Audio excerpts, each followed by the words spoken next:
Yeah, I mean, I think it's more evident in this season. It's more kind of extroverted, I suppose, that vulnerability. But for me, it's always been there. Really, it's always been the lens with which I've kind of identified the character with, and right from our first conversations, even in the audition process, I think back in season 1, when I first auditioned, I only got to read about 4 episodes, I think, and I came in with a very specific model idea of how I had interpreted that character, and it wasn't particularly sympathetic.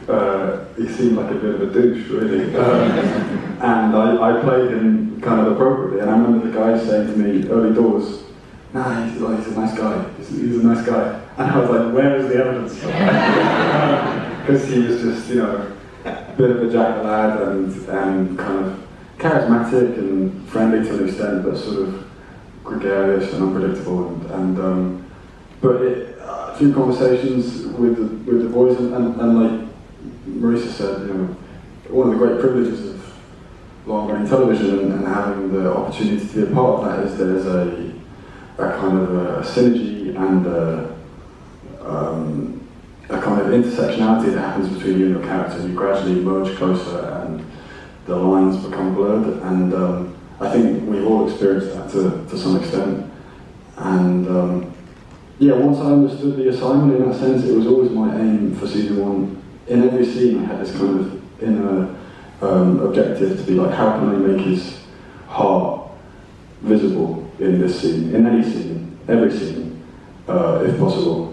And it just became less difficult to do by the end, and I suppose in season 3 he's having a full-on meltdown, and I suppose the infrastructure and the ecosystem he's in is kind of bullying him, and he realises that he's not made for this world, and has to kind of realign his values appropriately, I suppose. I asked Mickey and Conrad so many times over the course of the season, like, how much more can Rob take before he crashes out appropriately? And I'm curious of what you think, going into a season 4 of like, what is Rob, how is he going to just respond to the world after everything that's happened to him in season 3? Yeah, I asked myself the same question during season 3. It felt, I remember at one point I said to the guys, it feels like at the end of every scene, it just cuts to my face with some sort of like pathetic, like sad boy puppy expression. It's really exposing my kind of like my one card as an actor. That's my niche, it's my go-to. So yeah, if anything, it really kind of highlighted my limitations, really. But I don't know. I think the ending of season 3 was really meaningful for me because it's an example of, I suppose, Robert seizing some kind of autonomy and recognizing there is a world in where you can have your cake and eat it, I suppose.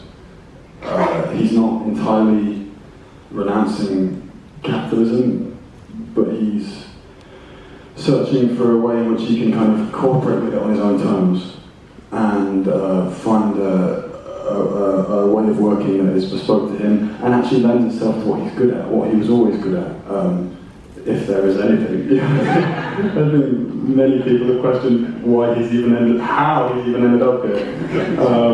But yeah, I think there was a certain kind of messiness and charm to Robert that we first met. That was his USP, and I think season 3 eventually turns out to be a kind of a recentering to that, and a rebirth to some extent.